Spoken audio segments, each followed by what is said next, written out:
I just got my 23andMe DNA testing kit in the mail. All I gotta do is send some of my saliva and I'll know in a few short days whether I'm a real Indian or not. I want to challenge Elizabeth Warren to do the same. I'm calling this now the Real Indian versus Fake Indian Challenge. Elizabeth, why don't you do this? It's really, really simple. Return to sender. Elizabeth Warren's Indian-born challenger for Senate, making a dig by sending her a DNA ancestry test.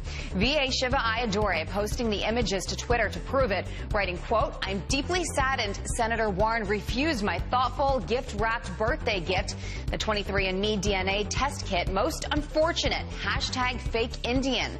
The move, a response to Warren's past claims of being an American Indian, which have since been unfounded. You have invited Elizabeth Warren, right? I have. I invited Elizabeth Warren. People know she lives actually right down the street in her big teepee down there. You know, we have the personal genetic test kit right here for her. I'm a little bit disappointed she's not coming, but I do have a gift. Wow. I do have a gift for Elizabeth Warren. It's an amazing gift I'm sending her because it's really in recognition of something very, very important. And I want to share it with everyone. Everyone knows that Elizabeth Warren supported the Monsanto Protection Act. And so I named a star after Elizabeth Warren. It's called the Monsanto Warren Death Star. It's in the constellation of Cancer, appropriate. Monsanto's the most evil corporation. But you know, she's one with them, so I think it's about time everyone knew where she stands. Absolutely. And this is my gift. I'm putting it right in here, right in the kit right here, and we're going to be sending it out to Elizabeth Warren.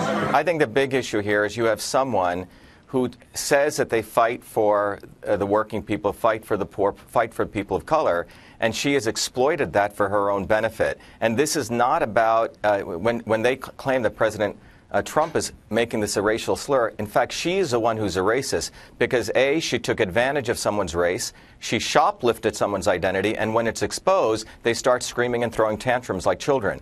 And that's a fundamental issue here. And what's fascinating is, you know, Massachusetts is where the revolution took place. The irony is Massachusetts has now become the haven of the sewer that feeds the swamp in Washington, D.C. And what I see happening is, you know, our defeating Elizabeth Warren, what we hope to do is to send a wave out that independents, everyday people who actually work for a living, innovators, entrepreneurs, business people like President Trump deserve to participate in governance. I sent her a DNA test kit for her birthday, and I was very sad that she returned it.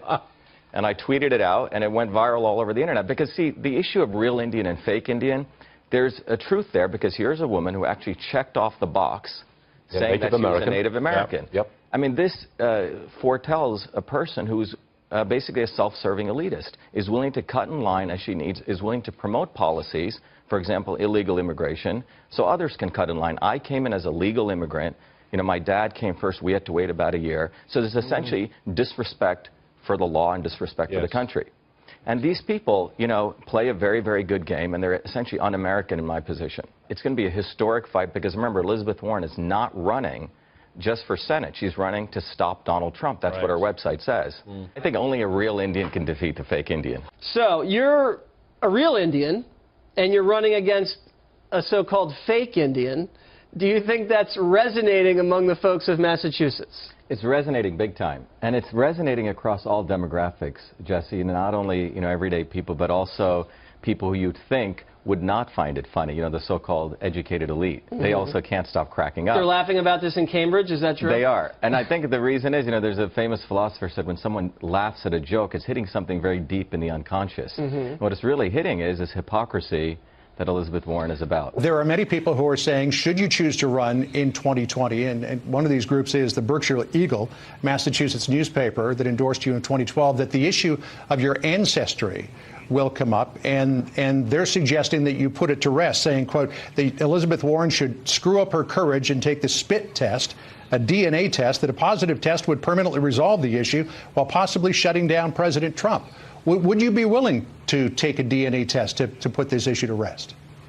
Look, let's start again where you started. I'm not running for president, and no one's ever going to take that away. And Pocahontas is not happy. She is a senator that's highly overrated. She has been a real disaster for a lot of people, including the Democrats, who frankly can't stand her. Many. Pocahontas. I call her Goofy. She's one of the worst senators. She gets nothing done, nothing passed. Pocahontas, Elizabeth Warren. So voting for you. That is the greatest.